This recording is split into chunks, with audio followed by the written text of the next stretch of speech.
Durante el primer milenio antes de Cristo, Europa estuvo dominada por una cultura excepcional que dejó sus huellas desde las islas británicas hasta las altas llanuras de Anatolia.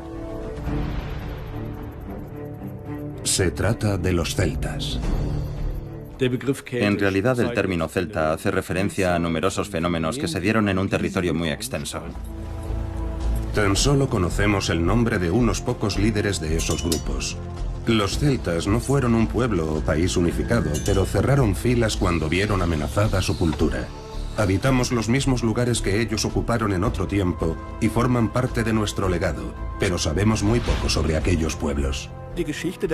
En muchos aspectos, la historia de la cultura celta es una página en blanco, sencillamente porque no dejaron registros históricos escritos. Sus enemigos los describen como bárbaros salvajes y combativos. Y durante mucho tiempo, las crónicas de griegos y romanos han sido nuestra única fuente de información. Pero eso ha empezado a cambiar. Además de en estas fuentes documentales, lo que sabemos de los celtas se basa cada vez más en los vestigios materiales que dejaron. Y al examinarlos con los métodos de la arqueología moderna, estos restos vienen ofreciendo una perspectiva totalmente nueva sobre esta enigmática cultura. La cantidad de descubrimientos es espectacular, así que no es solo que hayamos ido obteniendo más datos en las últimas décadas, es que la información se ha multiplicado de forma exponencial. De la noche de los tiempos viene emergiendo un pueblo fascinante con cada vez más facetas de las que maravillarse. Los guerreros que generaban pavor incluso en la todopoderosa Roma no eran ni mucho menos unos bárbaros. Sus objetos de uso diario y las joyas que lucían dejan entrever que eran unos artesanos hábiles e innovadores e inteligentes comerciantes.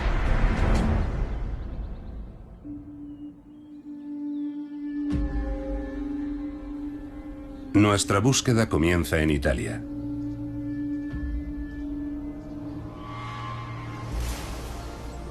En el nordeste de Lombardía, la Val Camonica se extiende a lo largo de 70 kilómetros.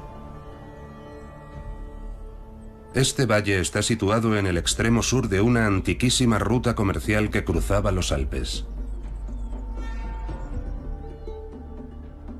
El arqueólogo Alberto Marretta lleva más de una década explorando este valle que en 1979 fue declarado Patrimonio de la Humanidad, el primero de este tipo en Italia. Y es que la Val Camonica alberga un tesoro único.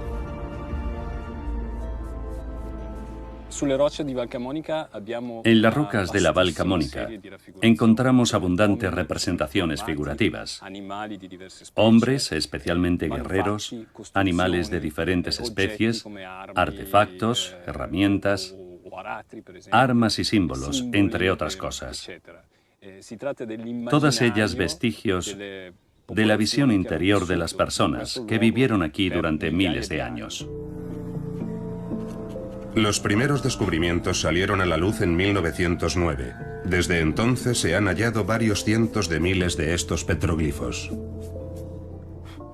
La finalidad de estas imágenes era plasmar para la posteridad acontecimientos de la vida cotidiana. El nacimiento de un niño, la muerte de una persona, un casamiento, acontecimientos que cambian el equilibrio del mundo. Las rocas no cambian nunca. Al preservar estos momentos, transmiten una sensación de estabilidad y seguridad que no existía en el día a día. Desde que el ser humano cruzara los Alpes, el valle formó parte de su ruta. Como resultado, sus habitantes establecieron contacto con pueblos foráneos que llegaban con intención de cruzarlo en son de paz o para invadirlo. Encuentros que también quedaron grabados en piedra para la posteridad. Este archivo único de 12.000 años de antigüedad podría contener también las primeras representaciones visuales de guerreros celtas. Durante mucho tiempo, los Alpes constituyeron una barrera natural entre los pueblos del norte de Europa y los de la península itálica. Había contactos esporádicos a través de comerciantes, pero según parece, se trataba de hechos aislados. Sin embargo, en el siglo V a.C., las cosas empezaron a cambiar, cuando grandes formaciones de celtas se dispusieron a cruzar los Alpes. Desconocemos el motivo exacto por el que los celtas comenzaron a migrar, ya que no disponemos de registros escritos. Normalmente eran hambrunas o una serie de cosechas malogradas, lo que llevaba a los pueblos a buscar nuevas tierras en las que morar.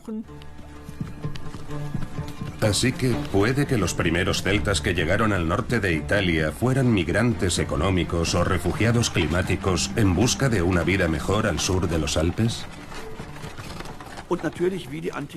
Tal y como relatan escritores de la antigüedad, es posible que hubieran oído hablar del benigno clima mediterráneo. Sea cual fuera el motivo que les llevó a abandonar su antiguo hogar, los celtas parecían decididos a ocupar nuevos territorios. Alrededor del año 390 a.C., un gran ejército celta partió hacia el sur. Lo lideraba un hombre llamado Breno, o al menos eso afirma el historiador romano Tito Livio, quien describiría estos acontecimientos más de 3 siglos después. Aunque, lógicamente, las crónicas de Livio sobre el período inicial de Roma hay que cogerlas con pinzas. Sus libros son la principal fuente para conocer estos acontecimientos, ya que su Historia de Roma desde su fundación es la única obra existente que aborda dicha época. En el año 387 a.C., los celtas sitiaron la ciudad etrusca de Clusium. La actual localidad toscana de Chiusi no muestra signos de haber albergado una confrontación con consecuencias que cambiarían el curso de la historia.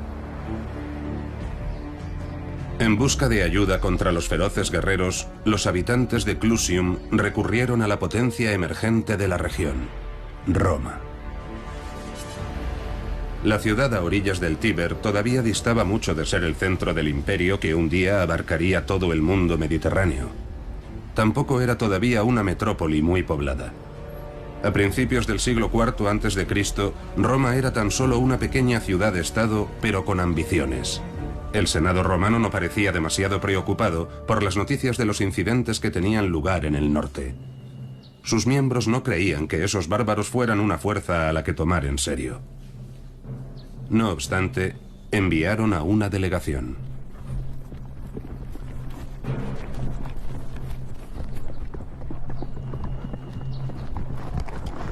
Livio menciona que hubo 3 hermanos que salieron hacia el norte en misión diplomática. Sus instrucciones eran establecer contacto con los bárbaros y evaluar la situación. El primer encuentro oficial entre celtas y romanos tuvo lugar fuera de las murallas de la ciudad de Clusium.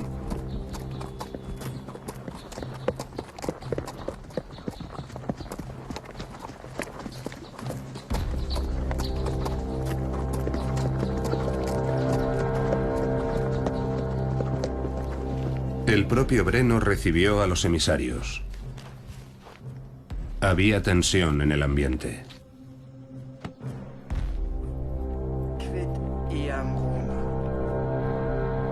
Lo que en un principio era un intento por mediar en un choque de intereses se convirtió en una confrontación total. Las conversaciones no tardaron en llegar a un punto muerto. Los celtas se negaban a retirarse. Entonces, se produjo una catástrofe.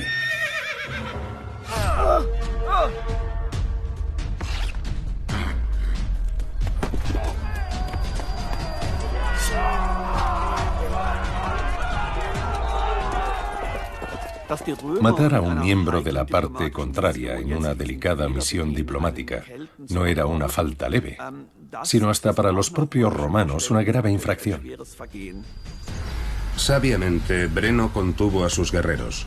Incluso Livio admitió que el comportamiento de los bárbaros fue más propio de estadistas que el de los supuestamente civilizados romanos.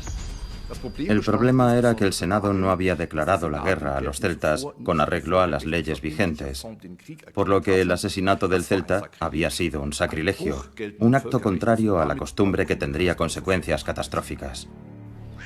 Sin embargo, por el momento los romanos se sentían seguros. No eran conscientes de la ira que habían desatado sus emisarios contra la ciudad. Los celtas habían jurado venganza y se desquitarían de forma implacable con toda Roma. Así describe Livio su marcha hacia el sur. Al ruido de su tumulto mientras se desplazaban, las atemorizadas ciudades se apresuraron a tomar las armas. Donde quiera que iban daban a entender con grandes voces que se dirigían a Roma. Alarmado por las noticias de la proximidad de los celtas, el Senado reunió un ejército. A unas 3 horas de marcha al norte de Roma, los soldados aguardaban a los invasores. Esta extensión de campos fértiles es el lugar donde el 18 de julio del año 387 a.C. se produjo la primera confrontación total entre celtas y romanos, en lo que se conocería como la Batalla de Lalia.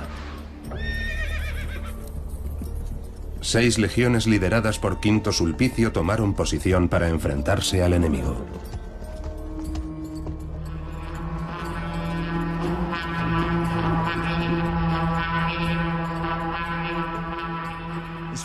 Por lo que sabemos, este campo situado junto a una autopista a unos 18 kilómetros al norte de Roma es donde tuvo lugar la batalla de Lalia.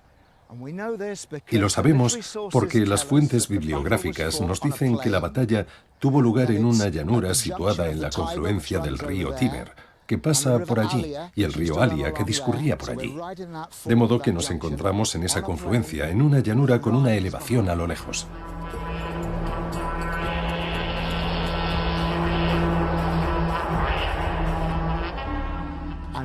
Y aquí es donde una Roma novata se enfrentó a su némesis, el pueblo celta, un pueblo que nunca llegaron a doblegar por completo, ni siquiera en la cúspide de su poder.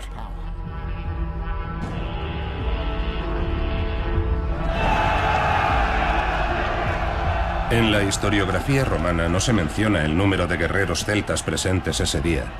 Y es que lo que más sorprendió a los romanos fue la destreza de sus enemigos en combate y su sofisticado armamento. Para alcanzar a ver qué hacía que las armas de los celtas fueran tan especiales, debemos desplazarnos al norte de Francia. Boucher es una pequeña comuna situada en la región de Champaña. Allí, al ir a urbanizar campos cercanos para construir un polígono industrial, la obligada prospección arqueológica reveló una cantidad considerable de restos humanos. Hay tumbas profusamente decoradas que contienen objetos de extraordinaria calidad. La última morada de guerreros acomodados y sus mujeres, que constituyen unas excepcionales ventanas al pasado.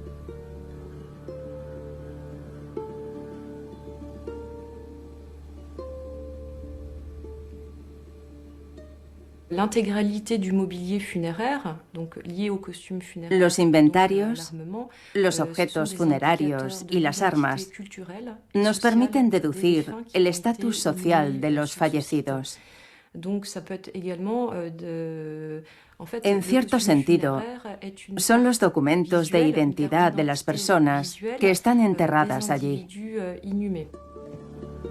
Estos objetos pertenecieron a la élite de la época, esto es, en torno al año 300 a.C. Son los pequeños detalles, como el cierre de este collar, los que hablan de la destreza de los artesanos celtas.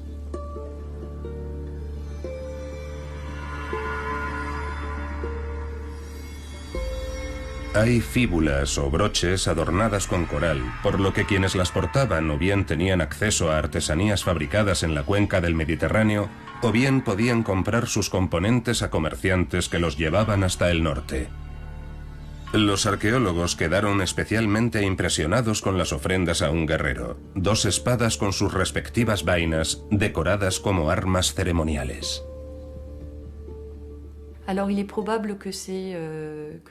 Es de suponer que estas espadas se forjaran para utilizarse en combate. Son muy avanzadas desde un punto de vista técnico, lo cual indica una función práctica, por lo que es poco probable que tuvieran únicamente un fin funerario. Ambas espadas son relativamente cortas y de doble filo, por lo que es probable que pertenecieran a un soldado de a pie. En manos de un combatiente hábil habrían sido un arma mortífera y siguen siendo un ejemplo revelador de la destreza de los celtas.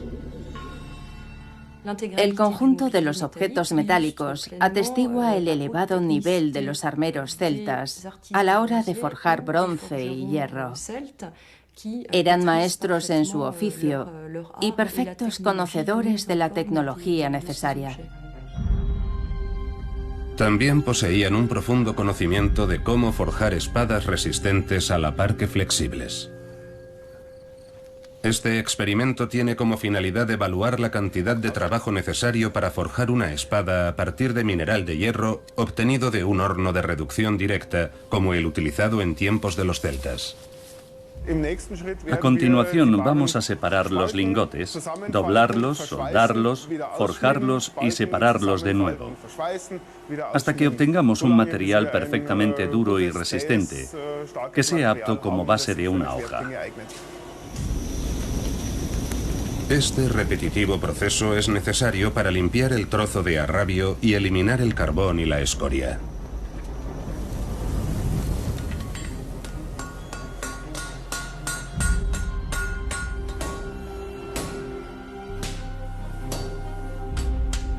Cuanto más se calienta y dobla el hierro, más puro y sólido se vuelve.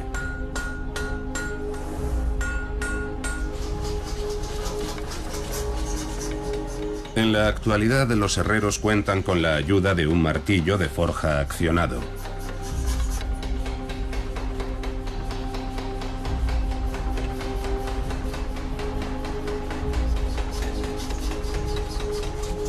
Producir de este modo una espada sencilla como las utilizadas en combates de exhibición lleva entre 8 y 10 horas. Una espada ceremonial cuidadosamente elaborada y decorada llevará muchísimo más tiempo. La temible reputación de los celtas como guerreros excelsos se debió en buena parte a estas espadas de hierro, cuya producción en masa garantizó el dominio celta de Europa durante siglos. En las márgenes del Alia, estos hombres le sacarían el máximo partido a sus armas. Se trataba de guerreros curtidos en 1000 batallas, cuya vida fue una sucesión de guerras y confrontaciones bélicas. A su lado, sus contrincantes romanos parecían poco más que aficionados. Por entonces, las legiones no eran de ningún modo un ejército profesional permanente. El ejército romano de la época era básicamente una milicia de campesinos que volvían a sus campos una vez finalizada cada campaña. Un enfrentamiento con los celtas y sus bravatas, su caballería arremolinada y su fluido estilo de lucha era un enorme choque de culturas militares. Y los romanos no sabían cómo responder a esto. Para evitar que los flanquearan los celtas superiores en número, el comandante romano desplegó sus tropas en una larga línea, uno de sus numerosos errores tácticos de aquel día. En esa elevación, los romanos estacionaron otra fuerza, creo que su caballería, lista para lanzar una contraofensiva. Pero Breno no permitió que sus hombres se lanzaran precipitadamente contra la falange, como habrían hecho si hubiesen sido desorganizados y poco disciplinados, sino que coordinó a sus hombres y los llevó en una gran carga hasta lo alto de la colina, donde aplastaron y ahuyentaron a los romanos. Los celtas atacaron el flanco derecho de los romanos, donde su comandante había tenido la imprudencia de concentrar al grueso de soldados jóvenes e inexpertos, que fueron superados en muy poco tiempo.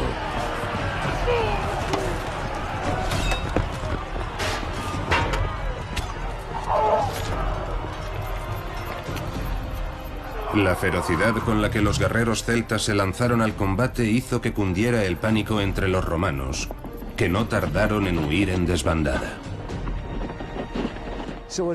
Aquí, entre el Tíber y el Alia, había una zona pantanosa, por lo que los hombres con armadura que huían del campo de batalla presas del pánico quedaron atrapados en el lodo de la ciénaga y sufrieron una muerte horripilante. La mayoría de los soldados romanos murieron al tratar de escapar. Los que se las arreglaron para llegar a la otra orilla del río se retiraron a la cercana ciudad de Velles o se dirigieron a Roma.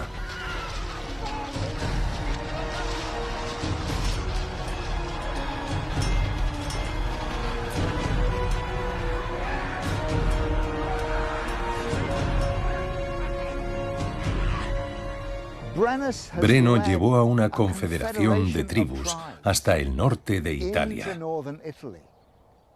Hoy vemos lo extremadamente difícil que resulta mantener alianzas. Requiere un diálogo complejo. Es probable que existiesen muchas diferencias lingüísticas entre las diferentes tribus y regiones de pueblos celtas, lo que demuestra que contaban con avanzadas habilidades organizativas. Habilidades de las que carecían los romanos en aquella época. Por contra, los celtas tenían una larga tradición de actividades casi corporativas. Encontramos prueba de ello en los Alpes austriacos.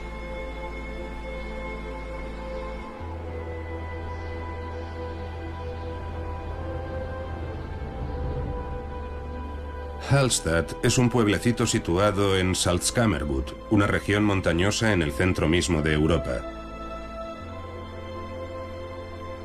Hasta finales del siglo XIX, este idílico lugar, ubicado en la orilla oeste del lago homónimo y rodeado de abruptas laderas de montañas, solo era accesible en barco o siguiendo tortuosos caminos de herradura.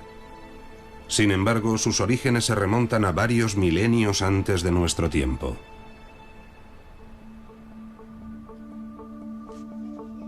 Hans Reschreiter se dirige a su lugar de trabajo a más de 800 metros por encima del pueblo. Desde 2001, este arqueólogo del Museo de Historia Natural de Viena es responsable de la excavación y exploración de las minas prehistóricas situadas sobre Hallstatt. Aquí el hombre lleva más de 7000 años cavando en busca del oro blanco de las montañas, la sal. En su interior, la mina alberga un fascinante laberinto de túneles, pozos y cavernas.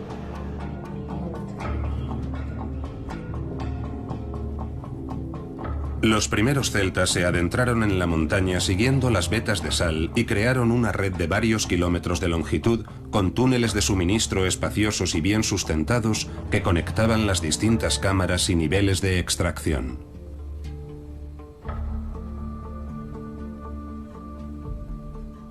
Hemos encontrado cámaras de extracción que datan de principios de la Edad de Hierro y son de unas dimensiones gigantescas, de hasta 200 metros de longitud, en ocasiones con 20 metros de alto y 15 de ancho, capaces de alojar un edificio de 8 plantas. Cavar 1 metro en la montaña requería un mes de arduo trabajo. Las herramientas de los primeros mineros eran primitivas, pero eficaces. La tecnología de la Edad de Hierro era bastante sencilla. Se utilizaban fundamentalmente 2 herramientas. Un hombre sujetaba un pico que otro golpeaba con un mazo. De este modo, producían estas ranuras con forma de corazón en torno a un bloque de sal que posteriormente separaban. Suponemos que estas losas de sal con forma de corazón eran una especie de sello característico de la mina, de modo que en cualquier mercado de los Alpes orientales la gente reconocía al instante que esta sal con forma de corazón procedía de Hallstatt. Imagino que esta forma se debía a otro motivo más técnico. Creemos que estas losas de sal se soltaban más fácilmente de los techos y paredes. Una losa como esta, de 1,5 metros de diámetro y 15 centímetros de grosor, podía llegar a pesar más de 120 kilos. La mina no solo permite al arqueólogo sacar conclusiones sobre los aspectos técnicos del trabajo bajo tierra, sino también sobre los hombres que trabajaron aquí, ya que la sal, al deshidratarla, conserva la materia orgánica en perfecto estado. Todo lo que vemos aquí está muy bien conservado por la sal. Esto, por ejemplo, es un excremento humano que alguien dejó aquí hace 2500 años. Podemos identificar vainas de alubias, semillas de mijo y cáscaras de cebada. Estos excrementos están tan bien conservados que incluso empiezan a oler cuando se humedecen. Este lugar alcanzó su apogeo entre los años 800 y 400 a.C. Las personas que explotaron esta mina eran de todo menos pobres, como demuestran sus objetos funerarios. Las tumbas que hemos estudiado hasta ahora indican claramente que incluso personas con esqueletos que muestran señales considerables de desgaste se enterraban de forma fastuosa, de modo que los trabajadores de las minas también se enriquecían con el comercio de la sal. Las tumbas se encuentran en la ladera, a medio camino entre el lago y la entrada de la mina. Algunas partes se excavaron ya en el siglo XIX. Este cementerio es único, está enclavado entre las rocas, lo que lo convierte en la necrópolis de la Edad de Hierro con más pendiente de toda Europa. Luego está el inventario de las tumbas. Esta es la última morada de varios miles de mineros, mujeres y niños incluidos. Con una simple extrapolación se calcula que habría unas 6000 tumbas en total. Los restos humanos narran una historia increíblemente detallada sobre la vida y el trabajo en las minas de sal. Podemos afirmar sin ninguna duda que los hombres desempeñaban tareas distintas a las de las mujeres. También resulta obvio que incluso un gran número de niños pequeños participaban en el proceso de extracción de la sal. El análisis de los esqueletos ha revelado que las mujeres llevaban cargas pesadas sobre un hombro, mientras que los hombres utilizaban toda la zona de los hombros, por ejemplo, al dar golpes con el mazo. Y hay más observaciones asombrosas. Mientras que las tumbas más antiguas estaban adornadas con objetos de bronce, las más recientes revelan una preferencia por un nuevo material, el hierro. Al principio resultaría atractivo simplemente por la novedad, ya que en la práctica el uso de hierro no ofrecía ninguna ventaja técnica. Dado que el cementerio estaba en constante uso, los arqueólogos pueden reconstruir la evolución histórica del lugar. El hierro, que en un principio era poco más que un metal decorativo, se convirtió en el material que definiría el periodo. Las ofrendas que encontramos en las tumbas son tan características, tan reveladoras, que decidieron ponerle el nombre de este lugar a toda una época de la cultura europea. La cultura de Hallstatt no solo marca la transición de la Edad de Bronce a la Edad de Hierro, sino que también es un punto de inflexión en la historia del comercio. Los ríos eran las autopistas del mundo antiguo. Por las vías fluviales y a lo largo de sus orillas, los productos llegaban a lugares lejanos. El hierro, como material dominante, permitió y de hecho obligó al ser humano a explotar nuevas regiones. La red de rutas de larga distancia utilizada por los celtas fue excepcional.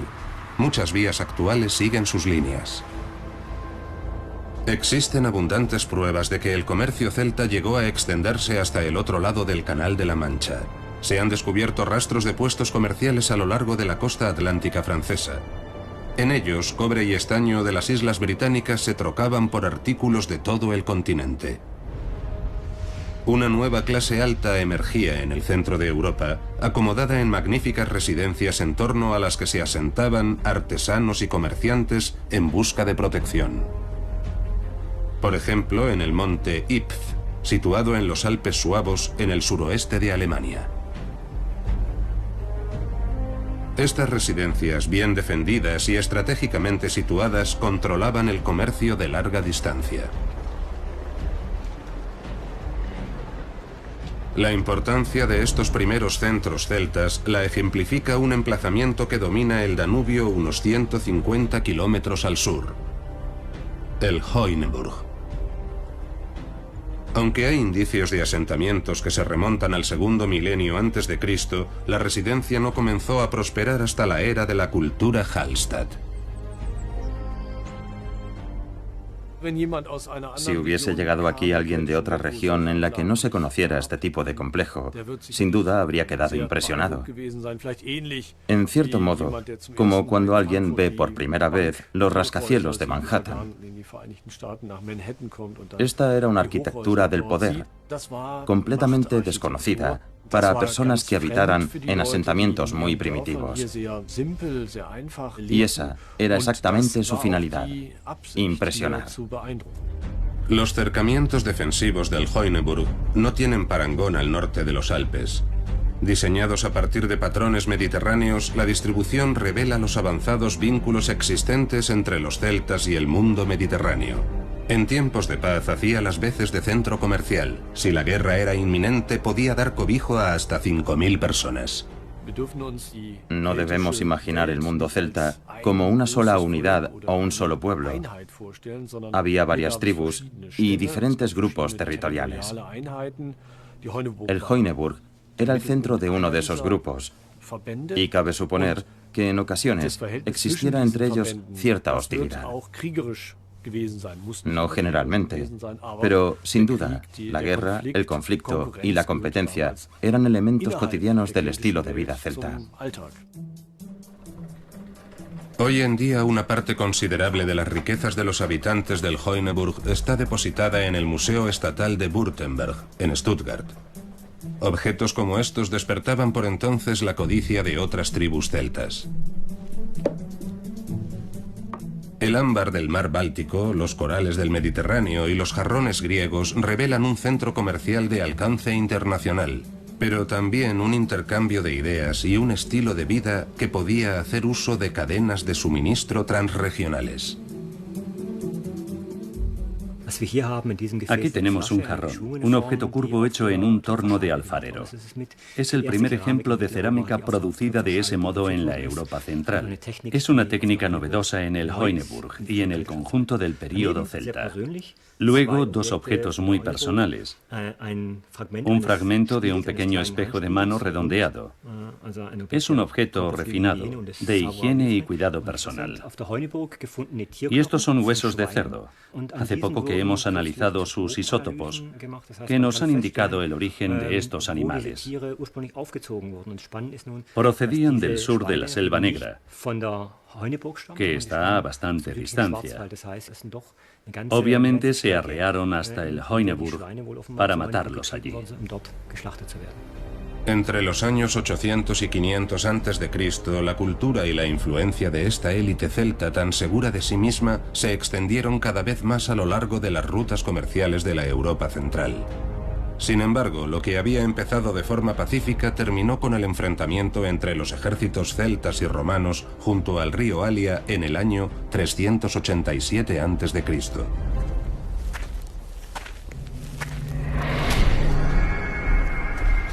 Tras aplastar a los romanos, Breno guió a su ejército más hacia el sur.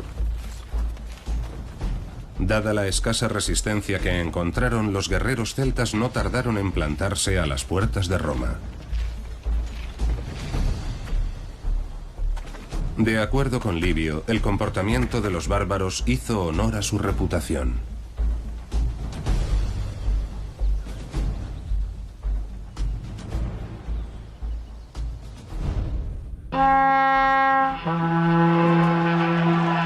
Livio habla de sus alaridos junto a las murallas de la ciudad y de espeluznantes sonidos disonantes que aterrorizan a sus habitantes. Se trataba del carnix, un instrumento que los celtas utilizaban como señal de combate, pero sin duda también como elemento de guerra psicológica, similar a las gaitas de la tradición militar escocesa y a la antigua música genízara del ejército otomano, de la que adoptamos el chinesco que utilizamos en nuestras bandas de marcha. Los celtas muestran la misma habilidad con los sonidos de la guerra que con las armas convencionales.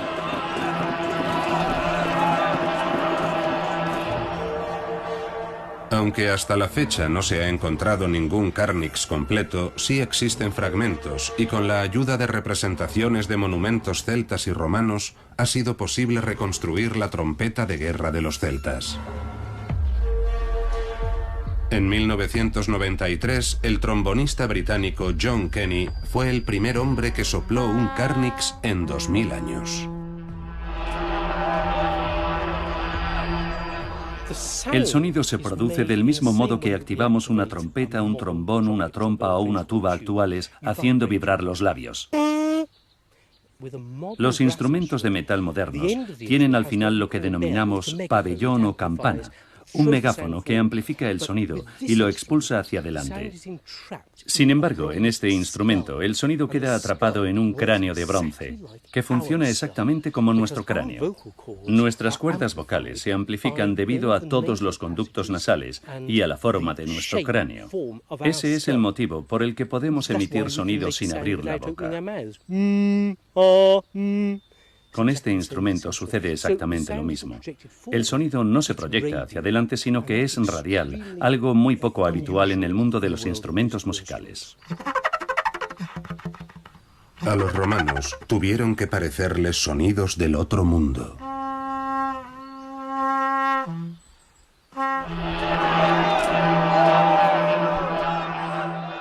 En aquella época, el mundo era un lugar mucho más silencioso. Hemos de recordar que el sonido más fuerte que oiría un humano sería un trueno, el romper de las olas contra las rocas o el griterío de un grupo numeroso.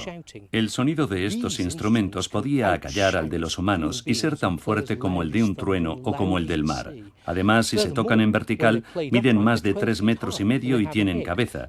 De modo que si ves a 12 de estos saliendo de la neblina matutina gritando como locos, es bastante probable que creas que te está atacando una raza de gigantes.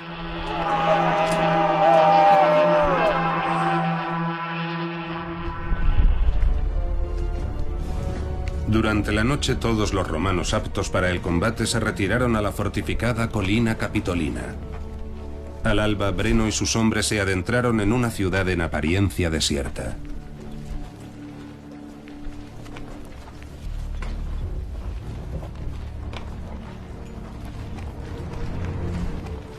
El líder celta sospechó que se trataba de una trampa.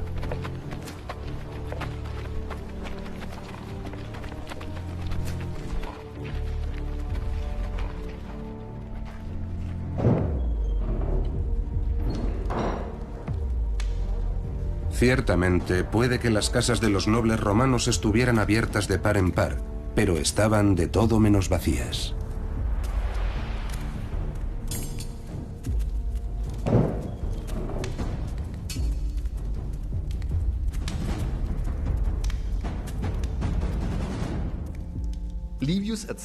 Livio relata una historia que probablemente dice más de la imagen que tenían de sí mismos los romanos que de lo que pasó realmente. Según Livio, los ancianos de la aristocracia romana se fueron a su casa, se pusieron sus togas de senadores y se sentaron en sus sitiales, haciendo gala de una dignidad casi majestuosa, mientras aguardaban estoicamente a la entrada de los bárbaros celtas.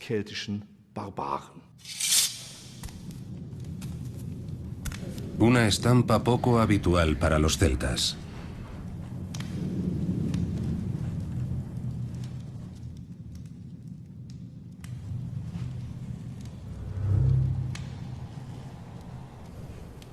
Y una vez más, según narra Livio, un romano no pudo contenerse.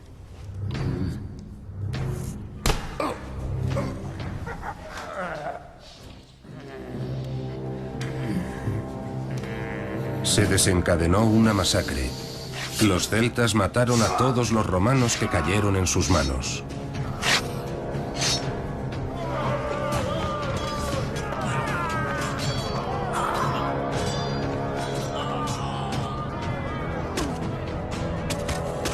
Saquearon las casas y les prendieron fuego.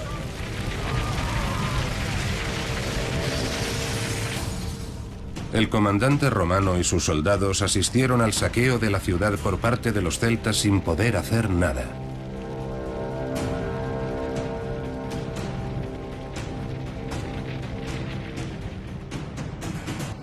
A ojos de los romanos eran bárbaros. Sin embargo, hoy sabemos que las tribus celtas formaban parte de una cultura muy desarrollada. Aunque hacía ya tiempo que este campo, situado a 2,5 kilómetros del Heuneburg, se había identificado como la ubicación de un cementerio celta, hace unos años un hallazgo llevó a un descubrimiento extraordinario. En 2005 se desenterró un broche de oro. En el lugar había un grupo de estudiantes de arqueología y uno de ellos recogió el broche, tras lo cual se puso en marcha un importante proyecto. Una vez que se determinó que el broche formaba parte del inventario de una tribu sin explorar, hubo que proteger inmediatamente el lugar de posibles ladrones. Hubo que poner vigilantes las 24 horas mientras sopesábamos las distintas opciones. Alguien sugirió sellar la tumba con una enorme losa de hormigón. Los arqueólogos se decantaron literalmente por la solución más integral posible, la denominada excavación en bloque, que se realiza insertando unos enormes tubos debajo de la tumba. La operación fue un éxito. Toda la tumba, un bloque de 80 toneladas, se transportó a un laboratorio a 120 kilómetros de distancia. Desde entonces, los arqueólogos han estado ocupados desentrañando sus secretos capa a capa. Resulta que la tumba se había colocado demasiado cerca de un arroyo, por lo que se inundaba con frecuencia y los objetos de bronce y hierro resultaban dañados. Sin embargo, para la cámara situada debajo del túmulo funerario, construida con vigas de madera, las condiciones eran idóneas. Gracias a la humedad, las vigas estaban sumamente bien conservadas. Están hechas de roble y pino. Por fortuna, algunas tienen todavía la corteza intacta, lo que nos ha permitido utilizar dendrocronología, que consiste en datar los anillos de crecimiento. Estos anillos son una especie de código de barras de cada árbol. Intercalándolo con la cronología establecida de los árboles, podemos conocer el año exacto en el que se taló el árbol. No hay duda de que esta tumba se colocó en el año 583 a.C., por lo que debemos sentirnos muy afortunados. En 2005, los arqueólogos también descubrieron la tumba de una niña fallecida a una edad de entre 2 y 4 años. A tenor de las dimensiones de la tumba, en un primer momento los excavadores supusieron que se trataba del túmulo funerario de un príncipe, hasta que descubrieron el cuerpo de la tumba principal. El tamaño de la cámara nos hacía pensar que no estábamos ante la tumba de una mujer, pero las opulentas joyas de oro de la zona del pecho y los broches dieron a entender desde un principio que se trataba de una mujer. Esto abría todo un abanico de nuevos interrogantes sobre la tumba secundaria de la niña. Su esqueleto se había descompuesto casi por completo, lo que descartaba un análisis del ADN, de modo que las ofrendas almacenadas en la Oficina Estatal para la Conservación de Monumentos Históricos adquirían aún más importancia. La propia posición de los cuerpos apunta a cierta relación entre ambas. Sin embargo, las joyas indican que debieron de ser más cercanas de lo que sugiere la posición relativa de sus cuerpos. Hay importantes rasgos en común entre las joyas de la niña y las de la mujer.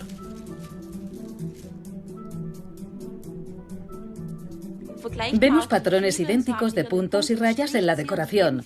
Los broches de la niña son algo más pequeños y compactos, diseñados expresamente para niños, mientras que los de la princesa son más alargados. Solo la combinación de estos hallazgos indica ya una relación cercana. Las joyas podrían ser un legado familiar, pero también plantean interrogantes, ya que no hay duda de que el estilo no se corresponde con el de aquella zona.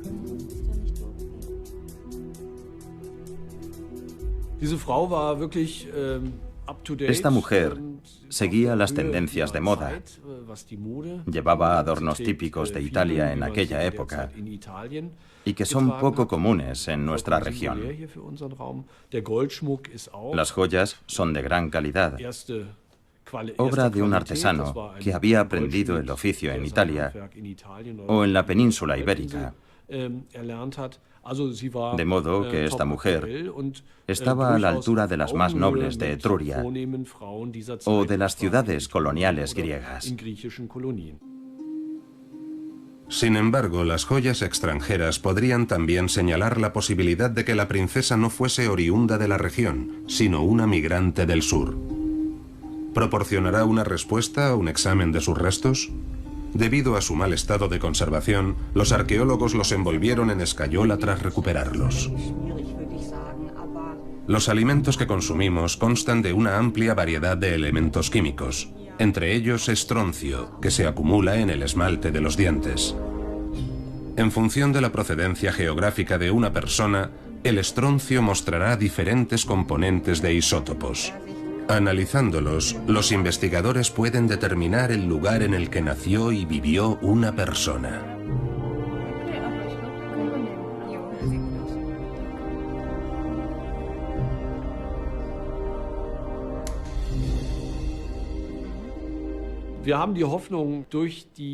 Esperamos que el análisis del esmalte nos indique si la princesa era de la zona, es decir, dónde nació, dónde fue enterrada, o si pasó al menos parte de su vida en otro lugar.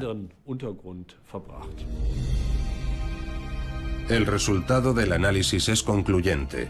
La princesa era realmente de origen suabo y nació en la zona en torno al Hoineburg. Puede que nunca abandonara su patria, pero que la extensa red de rutas comerciales celtas le abriera las puertas al mundo exterior. Dada su evidente prosperidad, tuvo acceso a una gran variedad de adornos y por tanto pudo elegir los mejores que llevarse a la otra vida.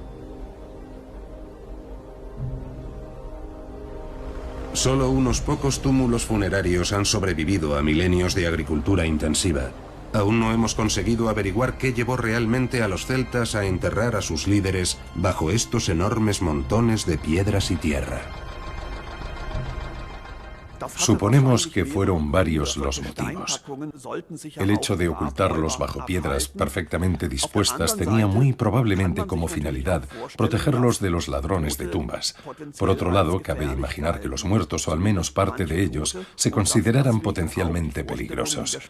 En tradiciones posteriores se les conoce como muertos vivientes, de modo que uno de los objetivos de apilar piedras podría haber sido impedir que los muertos salieran del túmulo.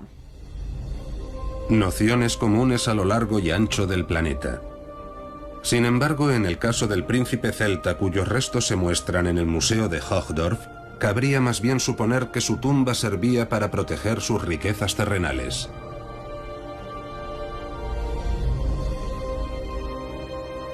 El hecho de que los celtas apenas hayan dejado fuentes escritas supone un inconveniente constante para la arqueóloga Simone Stork a la hora de formar una visión de la vida, la cultura y las creencias religiosas de las tribus que dominaron la historia europea durante el primer milenio antes de Cristo. Sin duda, su orgullo estaba a la altura de su riqueza.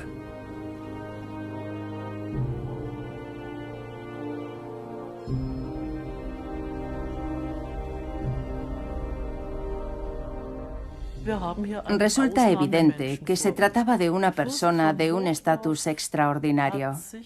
El príncipe de Hochdorf pertenecía indudablemente a las altas esferas de la sociedad, si no estaba en lo más alto, muy por encima de la clase media adinerada de la época. Así que podía permitirse artículos con los que una persona normal solo podía soñar. Por ejemplo, joyas y gran cantidad de objetos cotidianos, así como 9 cuernos para beber con capacidad para hasta 5,5 litros. ¿Preveía el príncipe ofrecer banquetes en la otra vida? Lo más probable, a juzgar por el caldero de 500 litros hallado en su tumba.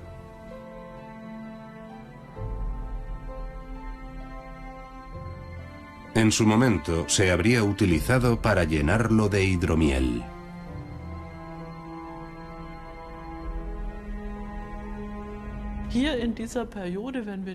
Al analizar la era de las sepulturas de príncipes, tenemos la impresión de estar ante una casta social que incluso en lo referente a la muerte daba gran importancia a la vida cortesana.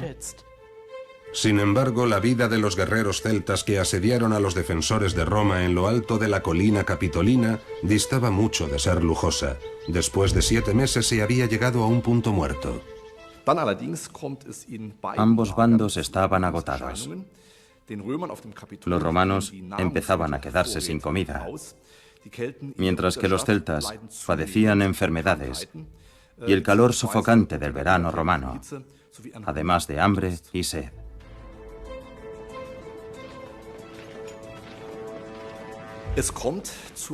Al final, ambos bandos alcanzaron un acuerdo. Los celtas aceptaron abandonar la ciudad si los romanos les entregaban unos 325 kilos de oro.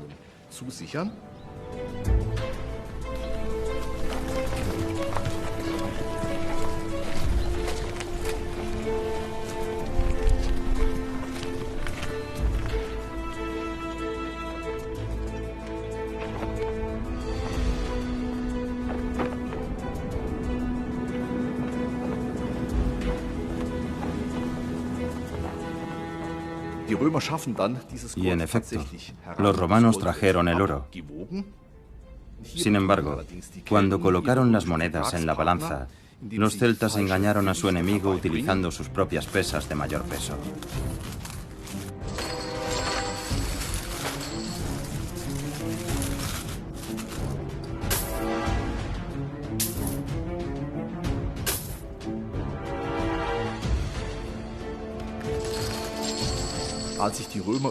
Cuando los romanos se quejaron, el líder de los celtas lanzó su espada sobre la balanza y dirigió a los romanos una frase que desde entonces se ha popularizado: Vae victis, ay de los vencidos.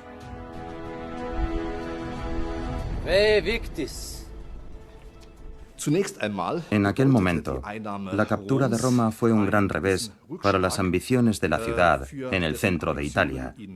Sin embargo, resulta asombrosa la velocidad con la que los romanos fueron capaces de darle la vuelta a la situación. El saqueo celta de Roma no supuso el fin, sino el inicio del ascenso de Roma al poder mundial.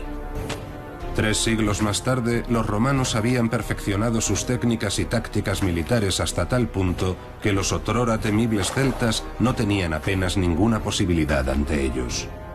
En el año 57 a.C., el comandante más famoso de Roma se disponía a invadir la Galia.